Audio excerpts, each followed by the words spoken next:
Destiny, ਲੱਕ, ਕਰਮ, ਨਸੀਬ, ਇਹ ਸਭ ਕੀ ਹੈ ਕਿ ਜੋ ਅਸੀਂ ਮਿਹਨਤ ਕਰਨੇ ਆ, ਇੰਨੀ ਅਸੀਂ ਹਾਰਡ ਵਰਕ ਕਰਨੇ ਆ ਦਿਨ ਰਾਤ, ਜੋ ਸਾਨੂੰ ਸਿਖਾਇਆ ਜਾਂਦਾ ਹੈ ਮਿਹਨਤ ਕਰਨਾ, ਕਿ ਉਹ ਕਿਸਮਤ ਦੇ ਅੱਗੇ ਆ ਕੇ ਹਾਰ ਜਾਂਦੀ ਹੈ। ਕਿਸਮਤ ਇੰਨੀ ਸਟਰੋਂਗ ਹੋ ਗਈ ਕਿ ਕਿਸਮਤ ਦੇ ਅੱਗੇ ਮਿਹਨਤ ਹਾਰ ਜਾਂਦੀ ਹੈ। ਕਿਸਮਤ ਤੇ ਡੈਸਟਨੀ ਦਾ, ਕਿਸਮਤ ਤੇ ਹਾਰਡ ਵਰਕ ਦਾ ਕੀ ਰਿਲੇਸ਼ਨਸ਼ਿਪ ਹੈਗਾ, ਇਹ ਅਸੀਂ ਅੱਜ ਗੱਲਬਾਤ ਕਰਾਂਗੇ ਇਸ ਐਪੀਸੋਡ ਦੇ ਵਿੱਚ। ਸਤਿ ਸ਼੍ਰੀ ਅਕਾਲ, ਮੇਰਾ ਨਾਮ ਸ਼ੈਲੀ ਕੌਰ ਹੈ ਜੀ। ਵੈਲਨੈਸ ਵਾਈਬਸ ਦੇ ਵਿੱਚ ਤੁਹਾਡਾ ਸਾਰਿਆਂ ਦਾ ਸਵਾਗਤ। ਹਮੇਸ਼ਾ ਦੀ ਤਰ੍ਹਾਂ ਹਰ ਥਰਸਡੇ ਐਂਡ ਸੈਟਰਡੇ ਨੂੰ ਸਾਡਾ ਪ੍ਰੋਗਰਾਮ ਰਿਪੀਟ ਹੁੰਦਾ, ਅਤੇ ਸੈਟਰਡੇ ਨੂੰ ਰਿਪੀਟ ਹੁੰਦਾ, ਥਰਸਡੇ ਨੂੰ ਸਾਡਾ ਪ੍ਰੋਗਰਾਮ ਆਉਂਦਾ ਹੈ ਸ਼ੋ ਮਲਟੀਕਲਚਰਲ ਚੈਨਲ 'ਤੇ, ਅਤੇ ਤੁਸੀਂ ਮੇਰੇ ਨਾਲ ਕਨੈਕਟ ਕਰ ਸਕਦੇ ਹੋ। ਵੈਲਨੈਸ ਵਾਈਬਸ ਦੇ ਵਿੱਚ ਮੈਂ ਜ਼ਿਆਦਾਤਰ ਗੱਲਬਾਤ ਕਰਨੀ ਹੈ ਇਮੋਸ਼ਨਲ ਵੈਲਨੈਸ ਦੇ ਉੱਪਰ, ਕਿ ਕਿਸ ਤਰੀਕੇ ਨਾਲ ਆਪਣੀ ਜ਼ਿੰਦਗੀ ਨੂੰ ਅਸੀਂ ਬਿਹਤਰ ਬਣਾਈਏ, ਬੈਟਰ ਕਰੀਏ। ਗੱਲਾਂ ਬਹੁਤ ਛੋਟੀ ਛੋਟੀਆਂ ਹੁੰਦੀਆਂ ਨੇ, ਪਰ ਜਦੋਂ ਸਾਨੂੰ ਕੋਈ ਯਾਦ ਕਰਾ ਦਿੰਦਾ ਨਾ ਉਹ ਗੱਲਾਂ, ਅਤੇ ਫਿਰ ਸਾਡੇ ਜ਼ਹਿਨ ਦੇ ਵਿੱਚ ਉਹ ਗੱਲਾਂ ਦੁਬਾਰਾ ਤੋਂ ਆ ਜਾਂਦੀਆਂ ਨੇ। So it just becomes little bit easier, ਅਤੇ ਉਹੀ ਗੱਲਾਂ ਅੱਜ ਮੈਂ ਤੁਹਾਡੇ ਨਾਲ ਕਰਨ ਜਾ ਰਹੀ ਹਾਂ। ਕਦੀ ਆਪਾਂ ਸੋਚਿਆ ਕਿ ਜਦੋਂ ਇੱਕ ਬੱਚਾ ਜਨਮ ਲੈਂਦਾ, ਜਦੋਂ ਇੱਕ ਬੱਚਾ ਪੈਦਾ ਹੁੰਦਾ, ਉਹ ਕਿਉਂ ਇੱਕ ਅਮੀਰ ਘਰ ਦੇ ਵਿੱਚ ਪੈਦਾ ਹੁੰਦਾ ਅਤੇ ਇੱਕ ਬੱਚਾ ਬਿਲਕੁਲ ਗੁਰਬਤ ਵਿੱਚ ਪੈਦਾ ਹੁੰਦਾ ਹੈ? ਸੋਚਣ ਵਾਲੀ ਗੱਲ ਹੈ। ਅਤੇ ਇਹ ਡੈਸਟਨੀ ਹੈ ਕਿ ਪਲਾਨਡ ਹੈ? ਇਹ ਸਾਰੀਆਂ ਗੱਲਾਂ ਨਾ ਕਦੇ ਕਦੇ ਪਰੇਸ਼ਾਨ ਕਰਦੀਆਂ ਨੇ, ਅਤੇ ਅੱਜ ਮੈਂ ਸੋਚਿਆ ਕਿ ਕਿਉਂ ਨਾ ਇਸ ਚੀਜ਼ ਦੇ ਬਾਰੇ ਡਿਸਕਸ਼ਨ ਕੀਤੀ ਜਾਏ। ਤੁਸੀਂ ਮੈਨੂੰ ਫੇਸਬੁੱਕ ਮੇਰੇ ਪੇਜ 'ਤੇ ਮੈਂ ਲਿੰਕ ਪਾ ਦਾਂਗੀ, ਸ਼ੈਲੀ ਕੌਰ ਪੇਜ ਹੈ ਮੇਰਾ, ਉੱਥੇ ਤੁਸੀਂ ਮੈਨੂੰ ਫੋਲੋ ਕਰ ਸਕਦੇ ਹੋ, ਮੈਸੇਜ ਵੀ ਭੇਜ ਸਕਦੇ ਹੋ, ਜਾਂ ਮੇਰਾ ਫ਼ੋਨ ਨੰਬਰ 'ਤੇ ਮੈਨੂੰ ਤੁਸੀਂ ਕਾਲ ਵੀ ਕਰ ਸਕਦੇ ਹੋ। ਸੋ ਲੈਟਸ ਸਟਾਰਟ ਕਿ ਜਦੋਂ ਕੋਈ ਇਨਸਾਨ ਬਚਪਨ ਤੋਂ, let's say right from point 0 ਪੈਦਾ ਹੁੰਦਾ, ਅਤੇ ਉਹ ਅਮੀਰ ਦੇ ਘਰ ਪੈਦਾ ਹੋ ਗਿਆ, ਅਤੇ ਇੱਕ ਬੱਚਾ ਕਿਸੇ ਹੋਰ ਕੰਟਰੀ ਦੇ ਵਿੱਚ ਬਿਲਕੁਲ ਹੀ ਗਰੀਬ ਘਰ ਦੇ ਵਿੱਚ ਪੈਦਾ ਹੋ ਗਿਆ, ਜਾਂ ਕੋਈ ਇਨਸਾਨ ਅੰਗਹੀਨ ਹੋ ਗਿਆ, ਜਿਹਦੇ ਕੋਈ ਅੰਗ ਦੀ ਕਮੀ ਹੋ ਗਈ, ਅਤੇ ਦੂਸਰਾ ਕੋਈ ਇਨਸਾਨ ਖੂਬਸੂਰਤੀ ਦੇ ਬੁਲੰਦੀਆਂ ਨੂੰ ਟੱਚ ਕਰ ਰਿਹਾ। Some people just get very Lucky, ਕਿ ਅਸੀਂ ਕਹਿੰਦੇ ਹਾਂ ਕਿ ਉਹਦੇ ਕੋਲ ਬੜਾ ਲੱਕੀ ਹੈ ਜੀ, ਉਹਦੇ ਕੋਲ ਸਾਰਾ ਪੈਸਾ ਹੈ, ਮੈਂ ਇੰਨਾ ਕੰਮ ਕਰਨਾ, ਮੈਂ ਇੰਨਾ ਕੰਮ ਕਰਦੀ ਹਾਂ ਦਿਨ ਰਾਤ, ਡਬਲ ਸ਼ਿਫਟਾਂ, ਫਿਰ ਵੀ ਮੈਂ ਉੱਥੇ ਦੀ ਉੱਥੇ ਹੀ ਹਾਂ, ਮੈਂ ਐਮ ਨਾਟ ਸਕਸੈਸਫੁਲ। ਅਤੇ ਜਦੋਂ ਅਸੀਂ ਸਕਸੈਸਫੁਲ ਨਹੀਂ ਹੁੰਦੇ, ਫਿਰ ਅਸੀਂ ਆਪਣੀ ਕਿਸਮਤ ਦੇ ਬਾਰੇ ਸੋਚਦੇ ਹਾਂ, ਫਿਰ ਅਸੀਂ ਮਜਬੂਰ ਹੋ ਜਾਂਦੇ ਹਾਂ ਸੋਚਣ ਵਾਸਤੇ। ਅਤੇ ਮੈਨੂੰ ਲੱਗਦਾ ਹੈ ਕਿ ਇਹ ਗਲਤ ਨਹੀਂ ਹੈ ਸੋਚਣਾ ਕਿ ਕਿਸਮਤ ਹੈ, ਕਿਉਂਕਿ ਇਹ ਸੋਚਣ ਵਾਲੀ ਗੱਲ ਹੈ। ਪਰ ਇਹ ਜਿਹੜੀ ਕੌਨਸੈਪਟ ਹੈ ਨਾ, ਕਿਸਮਤ ਦੀ ਕੌਨਸੈਪਟ, ਇਹ ਬਹੁਤ ਹੀ ਮਿਸਟੀਰੀਅਸ ਜੀ ਕੌਨਸੈਪਟ ਹੈਗੀ, ਮਲਟੀ ਲੇਅਰਡ ਕੌਨਸੈਪਟ ਹੈ ਬੇਸਿਕਲੀ, ਰਹੱਸਮਈ ਜੀ। ਬੜੇ ਟਾਈਮ ਤੋਂ ਇਹ ਬਹਿਸ ਚਲਦੀ ਆ ਰਹੀ ਹੈ, ਬਟ ਫਿਰ ਅਗੇਨ ਇਹ ਆਪਣੀ ਆਪਣੀ ਅੰਡਰਸਟੈਂਡਿੰਗ ਹੁੰਦੀ ਹੈ ਕਿ ਇਹ ਸਾਨੂੰ ਕਿੱਥੇ ਤੱਕ ਇਸ ਚੀਜ਼ ਦੀ ਸਮਝ ਹੈ, ਨਹੀਂ ਹੈ, ਕਿ ਅਸੀਂ ਉਹੀ ਗੱਲਾਂ ਨੂੰ ਫੋਲੋ ਕਰਦੇ ਆ ਰਹੇ ਹਾਂ ਜਿਹੜੀ ਕਿ ਸਾਨੂੰ ਬਚਪਨ 'ਚ ਸੁਣਨ ਵਾਸਤੇ ਮਿਲੀਆਂ ਸੀ ਸਾਡੇ ਪੇਰੈਂਟਸ ਤੋਂ, ਸਾਡੇ ਨਾਨਾ ਨਾਨੀ ਕੋਲੋਂ, ਦਾਦਾ ਦਾਦੀ ਕੋਲੋਂ, ਕਿ ਬਈ ਤੇਰੀ ਕਿਸਮਤ ਖਰਾਬ ਹੈ, ਜਾਂ ਉਹਦੀ ਕਿਸਮਤ ਚੰਗੀ ਹੈ, ਤੇਰੀ ਕਿਸਮਤ 'ਚ ਇਹ ਲਿਖਿਆ ਹੋਇਆ। ਅਤੇ ਜਦੋਂ ਅਸੀਂ ਇਹੋ ਜਿਹੀ ਗੱਲਾਂ ਸੁਣਦੇ ਹਾਂ, ਅਤੇ ਫਿਰ ਅਸੀਂ ਹਤਾਸ਼ ਹੋ ਜਾਂਦੇ ਹਾਂ, ਥੋੜ੍ਹੇ ਡੀਮੋਟੀਵੇਟਿਡ ਹੋ ਜਾਂਦੇ ਹਾਂ। ਜ਼ਰੂਰੀ ਹੈ ਕਿ ਅਸੀਂ ਡੀਮੋਟੀਵੇਟ ਹੋਈਏ? ਅਸੀਂ ਇਸ ਚੀਜ਼ 'ਚੋਂ ਕਿਸ ਤਰੀਕੇ ਨਾਲ ਉੱਭਰ ਸਕਦੇ ਹਾਂ, ਬੈਲੈਂਸ ਕਿਸ ਤਰ੍ਹਾਂ ਫਾਈਂਡ ਕਰ ਸਕਦੇ ਹਾਂ? ਇਸ ਦੇ ਬਾਰੇ ਬਹੁਤ ਸਾਰੀ ਨੌਲੇਜ ਅਵੇਲੇਬਲ ਹੈਗੀ ਹੈ, ਟੈਕਨੋਲੋਜੀ ਦੇ ਉੱਪਰ, ਇੰਟਰਨੈਟ ਦੇ ਉੱਪਰ, ਕਿਤਾਬਾਂ ਦੇ ਉੱਪਰ, ਗੁਰੂਆਂ ਦੇ ਕੋਲ। ਪਰ ਜਦੋਂ ਅਸੀਂ ਬਿਲਕੁਲ ਹਿਊਮਨ ਲੈਵਲ 'ਤੇ ਆਪਣੀ ਲੇਮੈਨ ਲੈਂਗੁਏਜ ਵਿੱਚ ਆ ਕੇ ਅਸੀਂ ਸਮਝਣ ਦੀ ਕੋਸ਼ਿਸ਼ ਕਰੀਏ, ਅਤੇ ਫਿਰ ਹੋ ਸਕਦਾ ਗੱਲ ਬਣ ਜਾਏ। ਜਿਸ ਤਰ੍ਹਾਂ ਕਿ ਮੈਂ ਇਹ ਕਿਹਾ ਕਿ ਇਹ ਜਿਹੜੀ ਕੌਨਸੈਪਟ ਹੈਗੀ ਹੈ, ਮਲਟੀ ਲੇਅਰਡ ਕੌਨਸੈਪਟ ਹੈਗੀ, ਪਰਤਾਂ ਦਰ ਪਰਤਾਂ, ਇੱਕ ਨਹੀਂ ਬਹੁਤ ਸਾਰੀਆਂ ਪਰਤਾਂ ਨੇ ਇਸ ਕੌਨਸੈਪਟ 'ਤੇ, ਕਿ ਹਾਰਡ ਵਰਕ ਜ਼ਰੂਰੀ ਹੈ, ਜਾਂ ਸਾਡੀ ਕਿਸਮਤ ਦਾ ਕਿੰਨਾ ਖੇਡ ਹੈਗਾ ਉਹਦੇ ਵਿੱਚ। ਇੱਕ ਸਾਇੰਟਿਸਟ ਸੀਗਾ ਨਿਕੋਲ ਟੈਸਲਾ, ਤੁਸੀਂ ਸੁਣਿਆ ਹੋਣਾ ਉਹਨਾਂ ਦਾ ਨਾਮ, ਅਗਰ ਟਾਈਮ ਮਿਲੇ ਤਾਂ ਜ਼ਰੂਰ ਗੂਗਲ ਕਰਨਾ। ਪਰ ਨਿਕੋਲ ਟੈਸਲਾ ਨੇ ਕਿਹਾ ਸੀ ਕਿ ਜਦੋਂ ਤੁਸੀਂ ਬ੍ਰਹਿਮੰਡ ਨੂੰ, ਇਸ ਯੂਨੀਵਰਸ ਨੂੰ ਸਮਝਣ ਦੀ ਕੋਸ਼ਿਸ਼ ਕਰਨਾ ਚਾਹੋ ਜਾਂ ਸਮਝਣਾ ਚਾਹੋ, ਤੇ ਜ਼ਰੂਰ ਆਪਣੀ ਊਰਜਾ ਦੇ ਬਾਰੇ ਸੋਚੋ। ਊਰਜਾ ਮੀਨਸ ਐਨਰਜੀ, ਕਿ ਜਦੋਂ ਅਸੀਂ, Nicole Tesla said if you want to understand what universe is all about, what is this life, how are we living, then think energy. What is energy? What are we made up of? ਅਸੀਂ ਕਿਸ ਚੀਜ਼ ਦੇ ਬਣੇ ਹੋਏ ਹਾਂ? Energy ਦੇ ਬਣੇ ਹੋਏ ਹਾਂ। ਹੁਣ ਤੁਸੀਂ ਅਗਰ ਸੋਚੋ ਕਿ ਇੱਕ ਇਨਸਾਨ ਹੈ, ਜਦੋਂ ਉਹ ਜ਼ਿੰਦਾ ਹੈ ਤੇ ਉਹਦੇ ਵਿੱਚ, ਮੈਂ ਸੋਲ ਦੀ ਗੱਲ ਨਹੀਂ ਕਰ ਰਹੀ, ਮੈਂ ਆਤਮਾ ਦੀ ਗੱਲ ਨਹੀਂ ਕਰ ਰਹੀ, ਮੈਂ ਐਨਰਜੀ ਦੀ ਗੱਲ ਕਰ ਰਹੀ ਹਾਂ ਕਿ ਜਦੋਂ ਇੱਕ ਇਨਸਾਨ ਜ਼ਿੰਦਾ ਹੈ ਤੇ ਉਹਦੇ ਵਿੱਚ energy levels up and down ਹੋ ਰਹੇ ਨੇ, ਹੈ ਨਾ। ਜਦੋਂ ਆਪਾਂ ਕਦੀ ਕਹੀਦਾ ਕਿ ਮੇਰੇ ਐਨਰਜੀ ਲੈਵਲਸ ਠੀਕ ਨਹੀਂ ਹੈ, ਤੇ ਇਸ ਦਾ ਮਤਲਬ ਅਸੀਂ ਕੁਝ ਮਹਿਸੂਸ ਕਰ ਰਹੇ ਹਾਂ। ਸੋ ਵਟ ਇਜ਼ ਐਨਰਜੀ? ਸਾਡੇ ਜਿਹੜਾ ਸਾਡਾ ਸਰੀਰ ਹੈ, ਛੋਟੇ ਛੋਟੇ ਪਾਰਟੀਕਲਸ, ਬਿਲਕੁਲ ਟਾਈਨੀ ਟਾਈਨੀ ਪਾਰਟੀਕਲਸ ਦਾ ਬਣਿਆ ਹੁੰਦਾ ਹੈ, ਜਿਹੜੇ ਕਿ ਅਗਰ ਸੋਚੋ ਜਿਹੜਾ ਬ੍ਰੇਨ ਹੈਗਾ, ਦਿਮਾਗ, ਉਹ ਇਲੈਕਟ੍ਰੀਕਲ ਪਲਸਿਸ 'ਤੇ ਚੱਲਦਾ, ਅਤੇ ਜਿਹੜਾ ਸਾਡਾ ਹਾਰਟ ਹੈ, ਦਿਲ ਹੈ, ਉਹ ਇਲੈਕਟ੍ਰੋਮੈਗਨੈਟਿਕ ਰੈਜ਼ੋਨੈਂਸ, ਇਲੈਕਟ੍ਰੋਮੈਗਨੈਟਿਕ ਫੋਰਸਿਸ 'ਤੇ ਚੱਲਦਾ, ਅਤੇ ਇਹ ਸਾਰਾ ਕੁਝ ਮਿਲਾ ਕੇ, ਮਿਲ ਜੁਲ ਕੇ ਇੱਕ ਫਰੀਕੁਐਂਸੀ ਬਣ ਜਾਂਦੀ ਹੈ, ਜਿਸ ਦੇ ਉੱਪਰ ਅਸੀਂ ਇਹ ਪਾਰਟੀਕਲਸ ਵਾਈਬ੍ਰੇਟ ਕਰਦੇ ਨੇ, ਜਾਂ ਅਸੀਂ ਇਸ ਚੀਜ਼ ਨੂੰ ਮਹਿਸੂਸ ਕਰਨੇ ਹਾਂ। ਜਦੋਂ ਆਪਾਂ ਕਹੀਦਾ ਨਾ ਕਿ ਆਹ ਸਾਡੀ ਫਰੀਕੁਐਂਸੀ ਹੈ, ਅਤੇ ਇਹ ਅਸੀਂ ਇਸ ਚੀਜ਼ 'ਤੇ ਵਾਈਬ੍ਰੇਟ ਕਰ ਰਹੇ ਹਾਂ, ਇਸ ਚੀਜ਼ 'ਤੇ ਹੈਪੀ ਵਾਲੀ vibration, I am very happy, I am on a happy vibration, ਅਤੇ ਇਹ ਜਿਹੜੀ ਫਰੀਕੁਐਂਸੀ ਹੁੰਦੀ ਹੈ ਇੱਕ ਇਨਸਾਨ ਦੀ, ਹੁਣ ਤਾਂ ਐਕਚੁਅਲੀ ਇਹ ਮੈਜ਼ਰ ਵੀ ਕਰ ਲਈ ਹੈ, ਇਟਸ ਮੈਜ਼ਰੇਬਲ, ਮਾਪ ਕੀਤੀ ਜਾ ਸਕਦੀ ਹੈ। ਇਹਦਾ ਇੱਕ, ਜਿਸ ਤਰ੍ਹਾਂ ਸਾਇੰਟਿਸਟ ਨੇ, ਉਹਨਾਂ ਨੇ ਇੱਕ ਸਰਟਨ ਫਰੀਕੁਐਂਸੀਜ਼ ਦੇ ਵਿੱਚ ਇੱਕ ਇਨਸਾਨ ਵਾਈਬ੍ਰੇਟ ਕਰਦਾ, ਅਤੇ ਉਹਦੇ ਵਿੱਚ ਜਦੋਂ ਤੱਕ ਉਹਦੀਆਂ ਇਲੈਕਟ੍ਰੀਕਲ ਐਂਡ ਇਲੈਕਟ੍ਰੋਮੈਗਨੈਟਿਕ ਜਿਹੜੀਆਂ ਫਰੀਕੁਐਂਸੀਜ਼ ਹੈਗੀਆਂ ਉਹ ਰਹਿੰਦੀਆਂ ਨੇ ਇੱਕ ਸਰਟਨ ਰੇਂਜ ਦੇ ਵਿੱਚ, ਤਾਂ ਉਹ ਇਨਸਾਨ ਬੈਲੈਂਸਡ ਜਿਹਾ ਫੀਲ ਕਰਦਾ ਹੈ। ਪਰ ਜਦੋਂ ਉਸ ਫਰੀਕੁਐਂਸੀ ਤੋਂ ਥੋੜ੍ਹਾ ਉੱਪਰ ਹੋ ਜਾਈਏ ਜਾਂ ਥੋੜ੍ਹਾ ਜਿਹਾ ਥੱਲੇ ਹੋ ਜਾਈਏ, ਫਿਰ ਅਸੀਂ ਅਨਅਲਾਈਨਡ ਹੋ ਜਾਂਦੇ ਹਾਂ, ਅਨਬੈਲੈਂਸਡ ਹੋ ਜਾਂਦੇ ਹਾਂ। ਤੁਹਾਨੂੰ ਪਤਾ ਹੈ, ਪੁਰਾਣੇ ਜਨਮ ਦੇ ਵਿੱਚ, ਪੁਰਾਣੇ ਨਾਟ ਜਨਮ, ਪੁਰਾਣੇ ਟਾਈਮਾਂ ਦੇ ਵਿੱਚ, ਪੁਰਾਣੇ ਸੱਭਿਆਚਾਰ ਦੇ ਵਿੱਚ, ਪੁਰਾਤਨ ਸਮੇਂ ਦੇ ਵਿੱਚ ਇਹ ਸਾਰੀ ਨੌਲੇਜ ਸਾਡੇ ਪੁਰਾਣੇ ਕਲਚਰਸ ਦੇ ਵਿੱਚ ਸੀਗੀ, ਸਕ੍ਰਿਪਚਰਸ ਦੇ ਵਿੱਚ ਸੀਗੀ। ਉਹਨਾਂ ਨੂੰ ਸਭ ਪਤਾ ਸੀਗਾ ਕਿਸ ਤਰੀਕੇ ਨਾਲ ਇਹਨਾਂ ਚੀਜ਼ਾਂ ਨੂੰ ਬੈਲੈਂਸ ਕਰਨਾ। ਇਸ ਕਰਕੇ ਉੱਥੇ ਯੋਗ, ਮੈਡੀਟੇਸ਼ਨ, ਬਹੁਤ ਕੁਝ ਸੀਗਾ।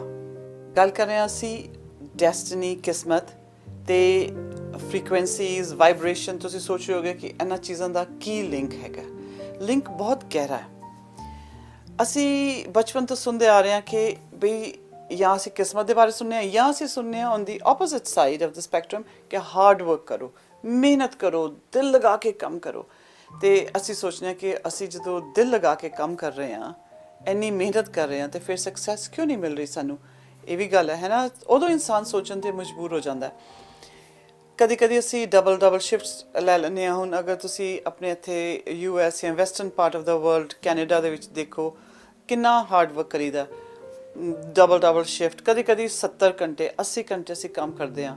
ਅਤੇ ਲੇਕਿਨ ਸਾਇੰਟਿਸਟ ਨੇ, ਡਾਕਟਰਸ ਨੇ ਇਹ ਕਿਹਾ ਕਿ ਜਦੋਂ ਤੁਸੀਂ 50 ਘੰਟਿਆਂ ਤੋਂ ਜ਼ਿਆਦਾ ਕੰਮ ਕਰਦੇ ਹੋ, 45 to 50 ਆਵਰਸ ਤੋਂ ਜ਼ਿਆਦਾ ਕੰਮ ਕਰ ਲੈਂਦੇ ਹੋ, ਉਦੋਂ ਪਤਾ ਕੀ ਹੁੰਦਾ, ਜਿਹੜੀ ਸਾਡੀ ਪ੍ਰੋਡਕਟਿਵਿਟੀ ਹੈ ਨਾ, ਸਾਡੇ ਕੰਮ ਕਰਨ ਦੀ ਸ਼ਕਤੀ, ਉਹ ਘੱਟ ਹੋ ਜਾਂਦੀ ਹੈ। ਅਤੇ ਫਿਰ ਇੰਨਾ ਹਾਰਡ ਵਰਕ ਕਿਉਂ ਕਰਨਾ? ਨਾਓ 50 ਆਵਰਸ ਦੇ ਵਿੱਚ ਆਪਾਂ ਰਹੀਏ। ਹੁਣ 50 ਆਵਰਸ ਦੇ ਵਿੱਚ ਸੋਚਣ ਵਾਲੀ ਗੱਲ ਹੈ ਕਿ ਅਸੀਂ ਬਾਹਰ ਵੀ ਕੰਮ ਕਰੀਏ, ਇੰਨਾ ਸਾਰਾ ਹਾਰਡ ਵਰਕ ਕਰੀਏ, ਫਿਰ ਅਸੀਂ ਘਰ ਆਉਂਦੇ ਹਾਂ, ਘਰ ਵੀ ਆ ਕੇ ਅਸੀਂ ਕੰਮ ਕਰਦੇ ਹਾਂ। ਅਸੀਂ ਫਿਰ ਸਾਡਾ ਦਿਮਾਗ ਸਭ ਟਾਈਮ ਚੱਲਦਾ ਰਹਿੰਦਾ, ਦਿਮਾਗ ਸ਼ਾਂਤੀ ਨਹੀਂ ਆਉਂਦੀ, ਉਹ ਵੀ ਚੱਲ ਰਿਹਾ, ਅਤੇ ਉਹ ਅਸੀਂ ਉਹ ਥਲਾ ਟਾਈਮ ਐਡ ਹੀ ਨਹੀਂ ਕੀਤਾ। ਸੋ ਜਸਟ ਇਮੈਜਿਨ, ਥਿੰਕਿੰਗ ਟਾਈਮ ਅਸੀਂ ਐਡ ਨਹੀਂ ਕੀਤਾ, ਅਸੀਂ ਸਿਰਫ ਹੱਥ ਦੇ ਨਾਲ ਫਿਜ਼ੀਕਲ ਲੇਬਰ ਦੀ ਗੱਲ ਕੀਤੀ ਹੈ। ਫਿਜ਼ੀਕਲੀ ਜਦੋਂ ਅਸੀਂ ਲੇਬਰ ਕਰਨੇ ਹਾਂ, ਜਾਂ ਫਿਜ਼ੀਕਲੀ ਅਸੀਂ ਕੋਈ ਕੰਮ ਕਰਨੇ ਹਾਂ, ਆਫਿਸ ਵਿੱਚ ਵੀ ਅਗਰ ਆਪਾਂ ਕੰਮ ਕਰੀਏ, ਅਤੇ ਮਾਈਂਡ ਸਾਰਾ ਇਨਵੋਲਵਡ ਹੁੰਦਾ। ਅਤੇ 50 ਆਵਰਸ ਦੇ ਵਿੱਚ we are already engaged in work. ਉਸ ਤੋਂ ਜ਼ਿਆਦਾ ਜੇ ਤੁਸੀਂ ਕੰਮ ਕਰੀਏ, ਜਿਹਨੂੰ ਕਿ ਅਸੀਂ ਹਾਰਡ ਵਰਕ ਕਰ ਲੈਂਦੇ ਹਾਂ, 50 ਆਵਰਸ ਤੱਕ ਇਟਸ ਨੋਰਮਲ ਵਰਕ, ਹੈ ਨਾ। ਉਸ ਤੋਂ ਬਾਅਦ ਜਦੋਂ ਅਸੀਂ ਹਾਰਡ ਵਰਕ ਕਰਨਾ ਸ਼ੁਰੂ ਕਰ ਦਈਏ, ਤਾਂ ਫਿਰ ਕੀ ਹੁੰਦਾ? ਫਿਰ ਸਾਡੀ ਪ੍ਰੋਡਕਟਿਵਿਟੀ ਖਤਮ ਹੋ ਜਾਂਦੀ ਹੈ, ਘੱਟ ਜਾਂਦੀ ਹੈ। ਉਹ ਕਿਸ ਤਰ੍ਹਾਂ? ਸਲੀਪ ਪੈਟਰਨ ਸਾਡਾ ਚੇਂਜ ਹੁੰਦਾ, ਨੀਂਦ ਪ੍ਰੋਪਰਲੀ ਨਹੀਂ ਆਏਗੀ, ਤਾਂ ਅਫਕੋਰਸ ਅਗਲੇ ਦਿਨ ਥੋੜ੍ਹੇ ਜਿਹੇ ਕਰੈਂਕੀ ਜਿਹੇ ਰਹਾਂਗੇ। ਜੋ ਅਸੀਂ ਫੁੱਲ ਫੋਰਸ ਦੇ ਨਾਲ ਕਰਨਾ ਸੀ, ਉਹ ਕਰ ਨਹੀਂ ਪਾ ਰਹੇ, ਮੋਟੀਵੇਸ਼ਨ ਲੋ ਹੋ ਗਈ, ਐਨਰਜੀ ਲੈਵਲਸ ਲੋ ਹੋ ਗਏ। ਸੋਸ਼ਲ ਕਨੈਕਸ਼ਨਸ, ਜਿੱਥੇ ਅਸੀਂ ਦੋਸਤਾਂ ਦੇ ਨਾਲ ਮਿਲ ਜੁਲ ਕੇ ਬੈਠਣਾ, ਕਿਉਂਕਿ we are social human being, ਸਾਨੂੰ ਕਨੈਕਸ਼ਨ, ਫੈਮਲੀ ਦਾ ਕਨੈਕਸ਼ਨ, ਦੋਸਤਾਂ ਦੇ ਕਨੈਕਸ਼ਨ, ਇਹ ਸਾਰੇ ਚਾਹੀਦੇ ਹੁੰਦੇ ਨੇ। ਜਿੱਥੇ ਸਾਨੂੰ ਇਸ ਚੀਜ਼ ਦੀ ਘਾਟ ਹੋਈ, ਸੋਸ਼ਲ ਕਨੈਕਸ਼ਨਸ ਸਾਡੇ ਘੱਟ ਹੋਏ, ਇਨਸਾਨ ਗਿਆ, ਘਰ ਆਇਆ, ਘਰ ਤੋਂ ਕੰਮ, ਕੰਮ ਤੋਂ ਘਰ, ਘਰ ਤੋਂ ਕੰਮ, ਉੱਥੇ ਕੀ ਹੋਇਆ, ਇਹ ਕਨੈਕਸ਼ਨਸ ਘੱਟ ਹੋ ਗਏ। ਇਨਸਾਨ ਨੂੰ ਲੱਗਦਾ ਕਿ ਬਸ ਮੈਂ ਇਹੀ ਕੰਮ ਕਰਨਾ ਆਇਆ, ਬਸ ਘਰ ਤੋਂ ਕੰਮ। ਉਹ ਇੱਕ ਮੰਡੇਨ ਜੀ, ਬੋਰਿੰਗ ਜੀ ਲਾਈਫ ਹੋ ਜਾਂਦੀ ਹੈ, ਅਤੇ ਉਸ ਲਾਈਫ ਤੋਂ ਵੀ ਇਨਸਾਨ ਬਹੁਤ ਜਲਦੀ ਉਕਤਾ ਜਾ ਜਾਂਦਾ ਹੈ। ਫਿਰ ਉੱਥੇ ਵੀ ਤੁਹਾਡੀ ਪ੍ਰੋਡਕਟਿਵਿਟੀ ਘੱਟ ਹੋ ਗਈ। ਦੈਨ ਥਿੰਕ ਅਬਾਊਟ ਕ੍ਰੀਏਟਿਵਿਟੀ, ਕਿ ਅਗਰ ਕੋਈ ਕ੍ਰੀਏਟਿਵ ਹੈ ਇਨਸਾਨ, ਕੋਈ ਸਿੰਗਰ ਹੈ, ਕੋਈ ਰਾਈਟਰ ਹੈ, ਕੋਈ ਪੇਂਟਰ ਹੈ, ਜਾਂ ਕੋਈ ਗੱਲਬਾਤ ਕਰਨਾ ਚਾਹੁੰਦਾ, ਕੋਈ ਘਰ 'ਚ ਕੁਕਿੰਗ ਕਰਨਾ ਚਾਹੁੰਦਾ, ਗਾਰਡਨਿੰਗ ਕਰਨਾ ਚਾਹੁੰਦਾ ਹੈ, ਦੇਰ ਸੋ ਮੈਨੀ ਥਿੰਗਸ, ਪੇਂਟਿੰਗ, ਉਹ ਕ੍ਰੀਏਟਿਵਿਟੀ ਵਾਸਤੇ ਸਾਡੇ ਕੋਲ ਟਾਈਮ ਹੀ ਨਹੀਂ ਹੈ। ਅਤੇ ਹੁਣ ਜਦੋਂ ਸਾਡੇ ਕੋਲ ਕ੍ਰੀਏਟਿਵਿਟੀ ਵਾਸਤੇ ਟਾਈਮ ਨਹੀਂ ਹੈ, ਅਤੇ ਜਿਹੜਾ ਸਾਡਾ ਥਿੰਕਿੰਗ ਪ੍ਰੋਸੈਸ ਹੈ, ਕਿਉਂਕਿ ਕ੍ਰੀਏਟਿਵਿਟੀ ਦੇ ਨਾਲ ਸਾਡਾ ਜਿਹੜੇ ਸਾਡੇ ਨਿਊਰੋਨਸ ਨੇ ਬ੍ਰੇਨ ਦੇ, ਉਹ ਬਹੁਤ ਜ਼ਿਆਦਾ ਹੈਲਦੀ ਰਹਿੰਦੇ ਨੇ, ਗਰੋ ਕਰਦੇ ਨੇ, ਨਿਊ ਪਾਥਵੇਜ਼ ਬਣਦੇ ਨੇ, ਵਿਚ ਇਜ਼ ਵੈਰੀ ਇੰਪੋਰਟੈਂਟ ਕਿ ਅੱਗੇ ਜਾ ਕੇ ਸਾਡੀ ਜਿਹੜੀ ਓਲਡ ਏਜ ਦੇ ਵਿੱਚ ਹੈਲਥ ਵਧੀਆ ਰਹੇ। ਉਹ ਵੀ ਨਹੀਂ ਬਣਦੇ ਕਿਉਂਕਿ ਅਸੀਂ ਇੱਕ ਰੂਟੀਨ 'ਚ ਪੈ ਗਏ। ਜਦੋਂ ਅਸੀਂ ਰੂਟੀਨ 'ਚ ਪੈ ਜਾਂਦੇ ਹਾਂ, ਉੱਥੇ ਸਾਨੂੰ ਸੋਚਣ ਦਾ ਜ਼ਰੂਰਤ ਨਹੀਂ ਪੈਂਦੀ। ਜਦੋਂ ਸਾਨੂੰ ਸੋਚਣ ਦੀ ਜ਼ਰੂਰਤ ਨਹੀਂ ਪੈਂਦੀ, ਅਤੇ ਫਿਰ ਦਿਮਾਗ ਸਾਡਾ ਡਲ ਹੋਣਾ ਸ਼ੁਰੂ ਹੋ ਜਾਂਦਾ, ਉੱਥੇ ਵੀ ਤੁਹਾਡੀ ਪ੍ਰੋਡਕਟਿਵਿਟੀ ਘੱਟ ਗਈ। Then think about self care ਕਿੱਥੇ ਗਈ? ਉਹ ਵੀ ਨਹੀਂ ਕਿਤੇ ਗਈ, ਕਿਉਂਕਿ ਅਸੀਂ ਕੰਮ 'ਤੇ ਜਾ ਰਹੇ ਹਾਂ, ਕੰਮ ਤੋਂ ਘਰ ਆ ਰਹੇ ਹਾਂ।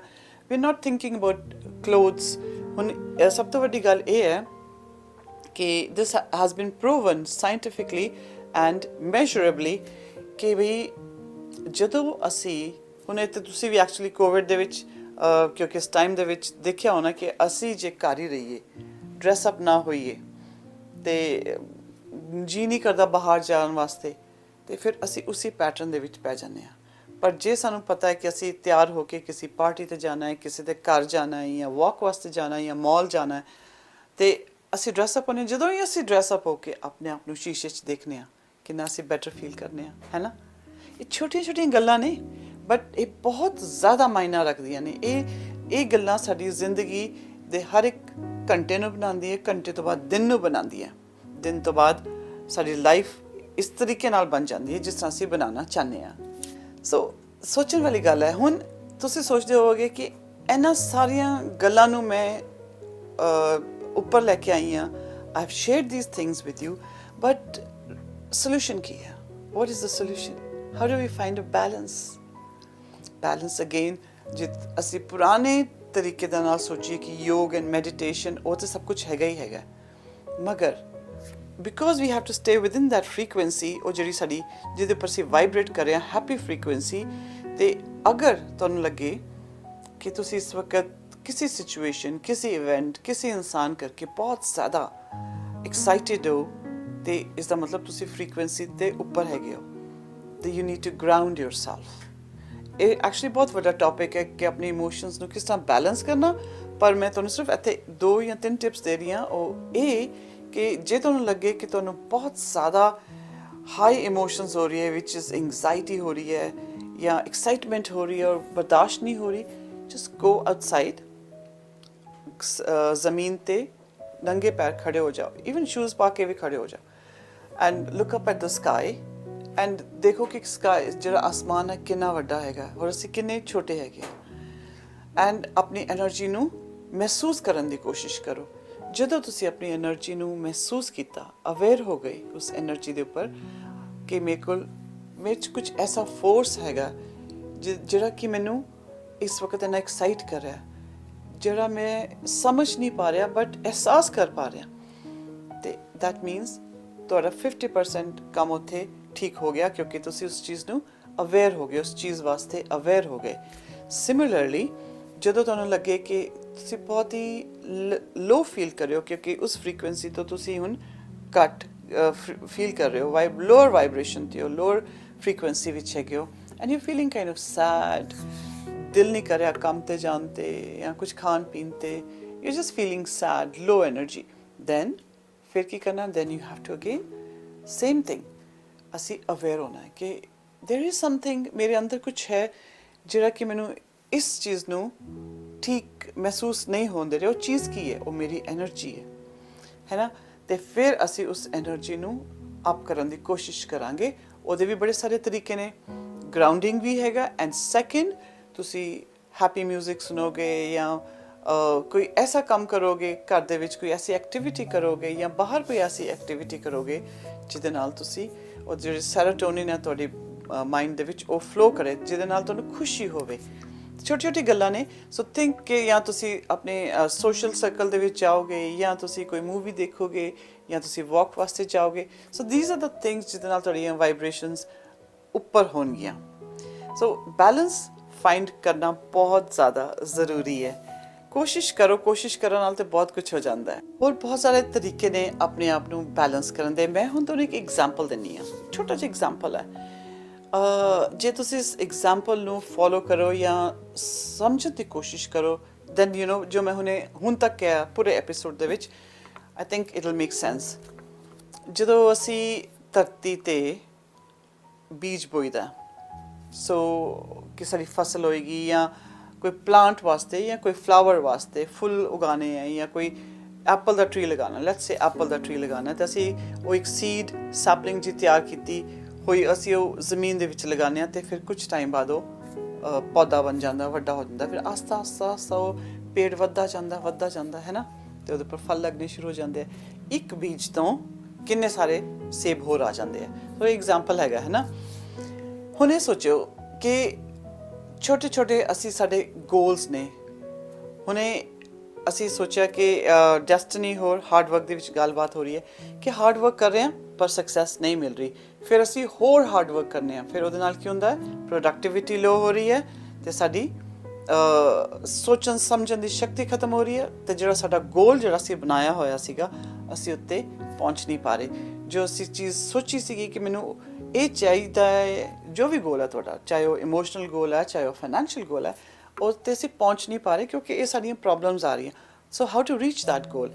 ਸੋ there are lots of ways ਕਿ ਨਾ, ਬਹੁਤ ਸਾਰੇ ਤਰੀਕੇ ਨੇ। ਜਿਸ ਤਰ੍ਹਾਂ ਮੈਂ ਤੁਹਾਨੂੰ ਹੁਣ ਐਗਜ਼ਾਮਪਲ ਦੇਣ ਲੱਗੀ ਹਾਂ ਕਿ ਇਹ ਅਸੀਂ ਸੀਡ ਦਾ ਐਗਜ਼ਾਮਪਲ ਮੈਂ ਤੁਹਾਨੂੰ ਦੇ ਰਹੀ ਹਾਂ ਕਿ ਜਦੋਂ ਅਸੀਂ ਉਸ ਸੀਡ ਨੂੰ, ਉਸ ਬੀਜ ਨੂੰ ਅਸੀਂ ਬੋਂਦੇ ਹਾਂ ਅਤੇ ਉਹਦੇ ਵਾਸਤੇ ਅਸੀਂ ਪਹਿਲੇ ਧਰਤੀ ਤਿਆਰ ਕਰਦੇ ਹਾਂ। ਤਾਂ ਨਹੀਂ ਸੋਚੋ, ਇਹ ਜਿਹੜੀ ਸਾਡਾ ਸਰੀਰ ਹੈ ਅਤੇ ਸਾਡੀ ਇਮੋਸ਼ਨਲ ਸਟੇਟ ਹੈ, ਇਹ ਹੋ ਗਈ ਧਰਤੀ, ਠੀਕ ਹੈ। ਇਹ ਬੀਜ ਅਸੀਂ ਬੋ ਦਿੱਤਾ, ਗੋਲ ਅਸੀਂ ਤਿਆਰ ਕਰ ਲਿਆ ਕਿ ਇਹ ਮੈਨੂੰ ਚਾਹੀਦਾ, ਇਹ ਮੇਰਾ ਗੋਲ ਹੈ। ਨਾਓ ਅਸੀਂ ਉਹਦੇ ਉੱਪਰ ਬੀਜ ਬੋਣ ਤੋਂ ਬਾਅਦ ਜਿਹੜਾ ਬੀਜ ਹੈ ਉਹ ਗੋਲ ਹੈ ਨਾ, ਅਤੇ ਉਸਨੂੰ ਵਾਟਰ ਵੀ ਕਰਨਾ ਹੈ। ਦੈਟ ਮੀਨਸ ਉਹਦੇ ਵਿੱਚ ਰਾਈਟ ਇਮੋਸ਼ਨਸ ਪਾਉਣੀ ਹੈ, ਉਹਦੇ ਮਿੱਟੀ ਨੂੰ ਅਸੀਂ ਠੀਕ ਠਾਕ ਕਰਨਾ ਹੈ। ਦੈਟ ਮੀਨਸ ਹਾਰਡ ਵਰਕ ਕਰਨਾ ਹੈ। ਕਹਿਣ ਦਾ ਮਤਲਬ ਹੈ ਕਿ ਹੁਣ ਜਿਹੜਾ ਹਾਰਡ ਵਰਕ ਕਰਨਾ ਹੈ ਅਸੀਂ ਓਨਾ ਹੀ ਕਰਨਾ ਹੈ। ਇਹ ਅਗਰ ਅਸੀਂ ਬਹੁਤ ਜ਼ਿਆਦਾ ਮਿੱਟੀ ਪੱਟੀ ਜਾਵਾਂਗੇ, ਉੱਤੇ ਪਾਈ ਜਾਵਾਂਗੇ ਉਹ ਬੀਜ ਜਾਂ ਗੁੰਮ ਜਿਹਾ ਹੋ ਜਾਏਗਾ, ਰਾਈਟ। ਅਤੇ ਉਹ ਥੋੜ੍ਹਾ ਜਿਹਾ hard work, just the right amount of hard work ਉਹ ਪਾਇਆ, ਥੋੜ੍ਹੀ ਜਿਹੀ ਜਿੰਨੀ ਕੁ ਮਿਹਨਤ ਚਾਹੀਦੀ ਹੈ ਉਨੀ ਕੁ ਮਿਹਨਤ ਪਾਈ, ਨਾ ਜ਼ਿਆਦਾ ਨਾ ਘੱਟ। ਅਤੇ ਇਹ ਹਰ ਇੱਕ ਇਨਸਾਨ ਨੂੰ ਪਤਾ ਹੁੰਦਾ ਹੈ। ਹਰ ਇੱਕ, ਅਸੀਂ ਬਹੁਤ ਇੰਟੈਲੀਜੈਂਟ, ਰੱਬ ਨੇ ਸਾਨੂੰ ਬਣਾਇਆ ਇਨਸਾਨਾਂ ਨੂੰ, ਅਤੇ ਉਨੀ ਕੁ ਮਿਹਨਤ ਕੀਤੀ। ਅੱਛਾ, ਉਹਦੇ ਵਿੱਚ ਉਨੀ ਕੁ ਇਮੋਸ਼ਨ ਪਾਈ ਜਿੰਨੀ ਕੁ ਜ਼ਰੂਰਤ ਹੈ। ਜੇ ਅਸੀਂ ਜ਼ਿਆਦਾ ਇਮੋਸ਼ਨਸ ਪਾਤੀਆਂ ਉਹਦੇ ਵਿੱਚ, ਜਾਂ ਜ਼ਿਆਦਾ ਪਾਣੀ ਪਾਤਾ, ਜਾਂ ਜ਼ਿਆਦਾ ਖੁਸ਼ੀ ਜ਼ਾਹਿਰ ਕਰਤੀ, ਅਤੇ ਉਹਦੇ ਵਿੱਚ ਅਸੀਂ ਕਦੀ ਖੋਲ੍ਹ ਕੇ ਉਹਨੂੰ ਬਾਰ-ਬਾਰ ਦੇਖ ਰਹੇ ਹਾਂ ਉਸ ਬੀਜ ਨੂੰ ਕਿ ਹੋਇਆ ਕਿ ਨਹੀਂ, ਉਗਿਆ ਕਿ ਨਹੀਂ, ਸੋ ਉਹਨੇ ਨਹੀਂ ਉਗਣਾ। ਤੋ ਮਿਹਨਤ ਕੀਤੀ, ਫਿਰ ਆਪਣੀ ਇਮੋਸ਼ਨਸ, ਠੀਕ type of emotions and mental state, right mental state ਉਹ ਕਾਇਮ ਰੱਖੀ। ਥਰਡ, ਅਸੀਂ ਸਾਰਾ ਕੁਝ ਕਰਨ ਤੋਂ ਬਾਅਦ ਅਸੀਂ ਮੌਸਮ ਵੀ ਦੇਖ ਕੇ ਉਹ ਬੀਜ ਬੋਇਆ, ਸਾਰਾ ਕੁਝ ਕੀਤਾ, ਵੀ took into account everything। ਹੁਣ ਕਰਕੇ ਸਭ ਤੋਂ ਇੰਪੋਰਟੈਂਟ ਚੀਜ਼ ਕਰਕੇ ਹੁਣ ਤੁਸੀਂ ਥੋੜ੍ਹੀ ਦੇਰ ਆਰਾਮ ਕਰਨਾ ਹੈ ਕਿ ਮੈਂ ਰਾਈਟ ਸਟੈਪਸ ਕੀਤੇ, ਮੈਂ ਸਾਰਾ ਕੁਝ ਠੀਕ ਕੀਤਾ ਆਸਤਾ ਆਸਤਾ। ਹੁਣ ਮੈਂ ਛੱਡ ਦਿੱਤਾ ਯੂਨੀਵਰਸ 'ਤੇ, ਜਾਂ ਰੱਬ ਕਹਿ ਲਓ ਜਾਂ ਜੋ ਵੀ ਕਹਿਣਾ, the universe is going to take care of it, because ਮੈਂ ਆਪਣੀ ਇੰਟੈਂਸ਼ਨ ਪਾ ਦਿੱਤੀ, ਮੈਂ ਆਪਣਾ ਗੋਲ ਦੇ ਉੱਪਰ ਜਿੰਨਾ ਹਾਰਡ ਵਰਕ ਕਰਨਾ ਮੈਂ ਕਰ ਦਿੱਤਾ, ਜਿੰਨੀਆਂ ਇਮੋਸ਼ਨਸ ਪਾਉਣੀਆਂ ਸੀ ਮੈਂ ਪਾ ਦਿੱਤੀਆਂ, ਅਤੇ ਹੁਣ ਆਪਾਂ ਵੇਟ ਕਰਾਂਗੇ। ਐਂਡ ਵੀ ਇਹਨੂੰ ਆਪਾਂ ਸਰੈਂਡਰ ਵੀ ਕਹਿ ਸਕਦੇ ਹਾਂ, ਜਾਂ ਰੱਬ ਦੀ ਮਰਜ਼ੀ ਵੀ ਕਹਿ ਸਕਦੇ ਹਾਂ, ਜਾਂ ਵੇਟ ਟਾਈਮ ਕਹਿ ਸਕਦੇ ਹਾਂ, ਕੋਈ ਵੀ ਵਰਡ ਬੋਲ ਲਓ। ਪਰ ਗੱਲ ਤਾਂ ਇਹ ਹੈ ਕਿ ਜਿਹੜੀ ਸਾਡੀ ਸ੍ਰਿਸ਼ਟੀ ਹੈ, ਸਾਡਾ ਯੂਨੀਵਰਸ ਹੈ, ਉਹਦੇ ਤੋਂ ਹੀ ਆਪਾਂ ਸਿੱਖਣਾ ਨਾ। ਉਹ ਵੀ 5 ਤੱਤਵਾਂ ਦੀ ਬਣੀ, ਅਸੀਂ ਵੀ 5 ਐਲੀਮੈਂਟਸ ਦੇ ਬਣੇ ਆ। ਸੋ there is example ਕਿ ਉਹ ਬੀਜ ਨੂੰ ਟਾਈਮ ਲੱਗਣਾ ਹੈ। ਕੋਈ ਜਲਦੀ ਬੀਜ ਉਗ ਜਾਂਦਾ, ਕੋਈ ਟਾਈਮ ਦੇ ਨਾਲ ਉਗਦਾ। So depending on what your goal is, ਆਪਾਂ ਵੇਟ ਕਰਾਂਗੇ, ਹੈ ਨਾ। ਤੇ ਵੇਟ ਕਰਾਂਗੇ ਆਸਤਾ ਆਸਤਾ ਉਹ ਗੋਲ ਸਾਡੇ ਵਾਸਤੇ ਸੂਨਰ ਔਰ ਲੇਟਰ ਪੂਰਾ ਹੋਏਗਾ ਹੀ ਹੋਏਗਾ ਜੇ ਸਾਡੀ ਇੰਟੈਂਸ਼ਨ ਸਾਡਾ ਹਾਰਡ ਵਰਕ ਬੈਲੈਂਸਡ ਇਮੋਸ਼ਨਸ ਸਾਰਾ ਕੁਝ ਮਾਹੌਲ ਠੀਕ ਰਹੇਗਾ ਸਭ ਕੁਝ ਬਣੇਗਾ ਤੇ ਜਿਹੜਾ ਉਹ ਬੀਜ ਹੈ ਉਹ ਫਰਕਟੀਫਾਈ ਹੋਏਗਾ ਹੀ ਹੋਏਗਾ ਹਰ ਹਾਲਤ ਵਿੱਚ ਲਾਸਟ ਵਿੱਚ ਮੈਂ ਤੁਹਾਨੂੰ ਇਹ ਕਹਿਣਾ ਚਾਹਾਂਗੀ ਕਿ ਇਹ ਤੇ ਹੋ ਗਿਆ ਹਾਰਡ ਵਰਕ ਮਿਹਨਤ ਹੈ ਨਾ ਕਿ ਮਿਹਨਤ ਉਨੀ ਕਰੋ ਜਿੰਨੀ ਜ਼ਰੂਰਤ ਹੈਗੀ ਹੈ ਹੁਣ ਕੁਝ ਸਿਚੁਏਸ਼ਨਸ ਡੈਸਟਨੀ ਦੇ ਉੱਪਰ ਆ ਜਾਈਏ ਕਿਸਮਤ ਦੇ ਉੱਪਰ ਆ ਜਾਈਏ ਕਿ ਕੁਝ ਸਿਚੁਏਸ਼ਨਸ ਐਸੀਆਂ ਹੁੰਦੀਆਂ ਨੇ ਜਿਹਦੇ ਵਿੱਚ ਅਸੀਂ ਜਿਹੜੀਆਂ ਦੇ ਆਰ ਥਰੋਨ ਐਟ ਅਸ ਸੋਚੋ ਹੁਣ ਜਦੋਂ ਅਸੀਂ ਪੈਦਾ ਹੋਏ ਸੀਗੇ ਅਸੀਂ ਡਿਸਾਈਡ ਨਹੀਂ ਕੀਤਾ ਕਿ ਅਸੀਂ ਕਿਹੜੇ ਘਰ 'ਚ ਪੈਦਾ ਹੋਣਾ ਹੈ ਨਾ ਸਾਨੂੰ ਘਰ ਮਿਲਿਆ ਸਾਨੂੰ ਉਹ ਮਾਂ-ਬਾਪ ਮਿਲੇ ਹੁਣ ਕਈਆਂ ਨੂੰ ਐਸੇ ਮਾਂ-ਬਾਪ ਮਿਲਦੇ ਹੈ ਕਿ ਜਿਹੜਾ ਸਾਰੇ ਉਹਨਾਂ ਨੂੰ like born with silver spoon ਸਾਰਾ ਕੁਝ ਉਹਨਾਂ ਨੂੰ ਬਣਿਆ ਬਣਾਇਆ ਮਿਲਦਾ ਕਈ ਬੱਚੇ ਇਸ ਤਰ੍ਹਾਂ ਪੈਦਾ ਹੁੰਦੇ ਹੈ ਕਿ ਉਹਨਾਂ ਦੇ ਮਾਂ-ਬਾਪ ਕੇਅਰ ਹੀ ਨਹੀਂ ਕਰਦੇ ਕਈ ਬੱਚਿਆਂ ਦੇ ਮਾਂ-ਬਾਪ ਹੀ ਨਹੀਂ ਹੁੰਦੇ ਸੋ ਆਲ ਦ ਸਿਚੁਏਸ਼ਨਸ ਅਸੀਂ ਫੇਸ਼ੀਅਲ ਫੀਚਰਸ ਕਿ ਸਾਡੀ ਸ਼ਕਲ ਕਿਹੋ ਜਿਹੀ ਹੋਏਗੀ ਹਾਈਟ ਕਿਹੋ ਜਿਹੀ ਹੋਏਗੀ ਕਲਰ ਕਿਹੜਾ ਹੋਏਗਾ ਕਿੱਥੇ ਅਸੀਂ ਪੈਦਾ ਹੋਣਾ ਸਾਨੂੰ ਨਹੀਂ ਪਤਾ ਸੋ ਉਹ ਸਿਚੁਏਸ਼ਨ ਵੀ ਸਾਡੇ ਕੋਲ ਦੇ ਦਿੱਤੀ ਗਈ ਹੈ ਸੋ ਦੈਟ ਇਜ਼ ਡੈਸਟਨੀ ਇਹ ਹੋ ਗਈ ਸਾਡੀ ਕਿਸਮਤ ਇਹ ਸਾਡੇ ਕੋਲ ਚੀਜ਼ਾਂ ਆਈਆਂ ਨੇ ਹੁਣ ਇਹਨਾਂ ਚੀਜ਼ਾਂ ਤੋਂ ਅਸੀਂ ਅੱਗੇ ਕਿਸ ਤਰ੍ਹਾਂ ਵਧਣਾ ਵੀ ਇਹ ਤੁਹਾਡਾ ਸਮਾਨ ਹੈ ਇਹ ਉਸ ਤੋਂ ਬਾਅਦ ਜ਼ਿੰਦਗੀ ਦੇ ਵਿੱਚ ਹਰ ਰੋਜ਼ ਕੋਈ ਨਾ ਕੋਈ ਐਸਾ ਇਵੈਂਟ ਐਸਾ ਕੋਈ ਸਿਚੁਏਸ਼ਨ ਤੁਹਾਡੇ ਉੱਪਰ ਆਣੀ ਹੈ ਜਿਹੜੀ ਕਿ ਤੁਸੀਂ ਚੂਜ਼ ਨਾ ਕੀਤੀ ਹੋਏ ਠੀਕ ਹੈ ਜੀ ਪਰ ਤੁਸੀਂ ਚੂਜ਼ ਕੀ ਕਰ ਸਕਦੇ ਹੋ what do you think you can choose what you can choose the response to it ਕਿ ਅਸੀਂ ਇਸ ਚੀਜ਼ ਨੂੰ ਇਹ ਜਿਹੜੀ ਸਿਚੁਏਸ਼ਨ ਹੈ ਹੁਣ ਅਗਰ ਮੈਂ ਗਰੀਬ ਪੈਦਾ ਹੋਈ ਜਾਂ ਮੈਂ ਗਰੀਬ ਘਰ ਦੇ ਵਿੱਚ ਜਨਮ ਲਿੱਤਾ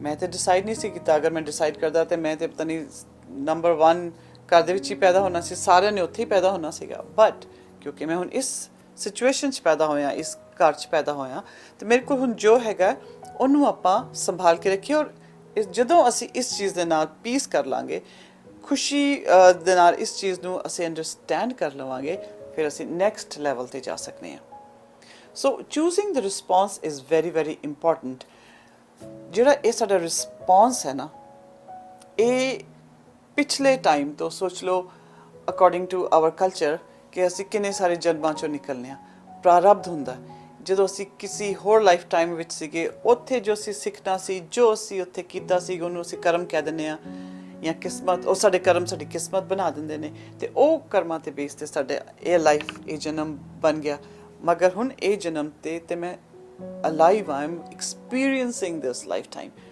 ਤੇ ਇਹ ਜਨਮ ਦੇ ਵਿੱਚ ਕਿਉਂ ਨਾ ਮੈਂ ਆਪਣੇ ਰਿਸਪੌਂਸਸ ਨੂੰ ਆਪਣਾ ਜਿਹੜਾ ਮੇਰੀ ਪ੍ਰਤੀਕਿਰਿਆ ਕਿ ਕੋਈ ਮੇਰੇ ਨਾਲ ਸਿਚੁਏਸ਼ਨ ਆ ਗਈ ਉਸ ਨੂੰ ਮੈਂ ਪ੍ਰਤੀਕਿਰਿਆ ਕੀ ਦੇਣੀ ਹੈ ਮੈਂ ਕੀ ਰਿਸਪੌਂਸ ਦੇਣਾ ਹੈ ਮੈਂ ਸੋਚ ਸਮਝ ਕੇ ਰਿਸਪੌਂਸ ਦੇਣਾ ਕਿ ਮੈਂ ਬਿਨਾਂ ਸੋਚੇ ਸਮਝੇ ਚੱਲੀ ਚੱਲਣਾ ਬੜਾ ਫਰਕ ਪੈਂਦਾ ਜਦੋਂ ਅਸੀਂ ਸੋਚ ਸਮਝ ਕੇ ਰਿਸਪੌਂਸ ਦਿੰਦੇ ਹਾਂ ਤੇ ਫਿਰ ਉਹ ਚੀਜ਼ ਸਾਡੀ ਕਿਸਮਤ ਬਣ ਜਾਂਦੀ ਹੈ ਰਾਈਟ ਉਹ ਐਕਸ਼ਨ ਸਾਡੇ ਡੈਸਟਨੀ ਬਣ ਜਾਂਦੇ ਹੈ So that is what it says. So basically, अपने thoughts ਨੂੰ control करना, thoughts becomes your words, words become your actions, and actions become your destiny. ਤੇ ਜੋ ਅਸੀਂ response ਦਿੰਦੇ ਹਾਂ, ਉਹ ਸਾਡੀ ਫਿਰ destiny ਬਣ ਜਾਂਦੀ ਹੈ।